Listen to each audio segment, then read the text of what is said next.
Hello everyone! Welcome back to Sped Talk, and today pag-uusapan natin ang isa sa mga napakahalagang topic para sa maraming mga magulang dyan, mga tips para sa pagpasok ng inyong anak na may special needs sa school.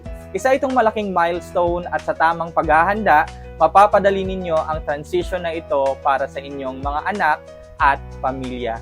Tara, simulan na natin!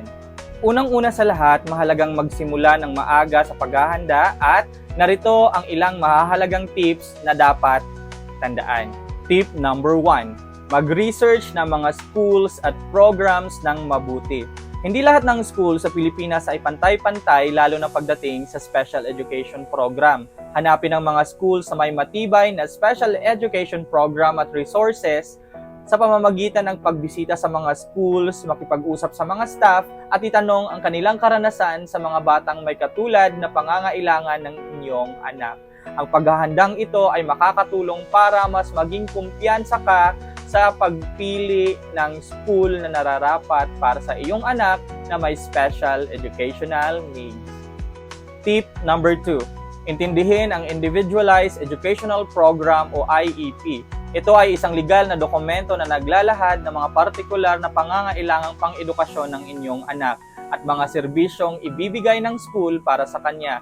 Pag-aralan ng IEP process at makipagtulungan ng mabuti sa school upang makabuo ng isang plano na sumusuporta sa natatanging pangangailangan ng iyong anak. Tandaan na ayon sa batas Republic Act 11650, dapat lahat ng batang mayroong diagnosis ay mayroong IEP. Tip number 3, ihanda ang inyong anak socially at emotionally. Ang pagpasok sa school ay maaaring maging nakakabigla, kaya tulungan ng inyong anak na masanay sa ideyang ng pagpasok.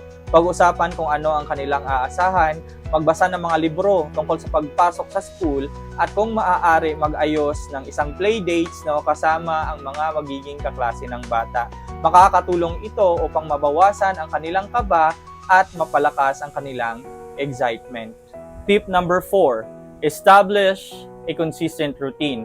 Ang mga batang may special educational needs ay kadalasang umuunlad sa pamamagitan ng pagiging consistent. Mag-set up ng daily routine bago magsimula ang unang araw ng school, kabilang ang morning at bedtime schedules. Ang pag-practice ng mga routine na ito ay makakatulong upang mas maging kampante at handa ang inyong anak para sa bagong school environment. Tip number 5, makipag-ugnayan ng bukas sa mga guro at staff.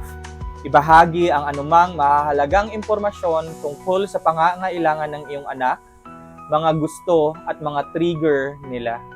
Ang regular na komunikasyon sa school ay makakatulong upang magkaroon ng pagkakaintindihan ng bawat isa at maibigay ang pinakamahusay na suporta para sa inyong anak na may special educational needs. Tip number 6, pack a comfort item. Minsan ang pagkakaroon ng pamilyar na bagay ay maaaring magbigay ng kapanatagan sa isang bagong environment. Pwede itong maliit na laruan, litrato ng pamilya o paboritong kumot. Isang maliit na bagay na maaaring magdulot ng malaking pagbabago sa pag-a-adjust ng inyong anak sa environment or school environment. Tip number 7, maging matyaga at flexible. Ang pag-a-adjust sa school ay nangangailangan ng oras at may mga panahon na matagumpay at minsan naman ay pagkabigo. I-celebrate ang maliliit na tagumpay at maging matyaga sa mga setbacks. Ang pagiging flexible ay makakatulong upang makaangkop sa mga pagbabagong pangangailangan ng iyong anak na may special educational needs. Ang pagpasok sa school ay isang mahalagang hakbang para sa kahit sinong bata.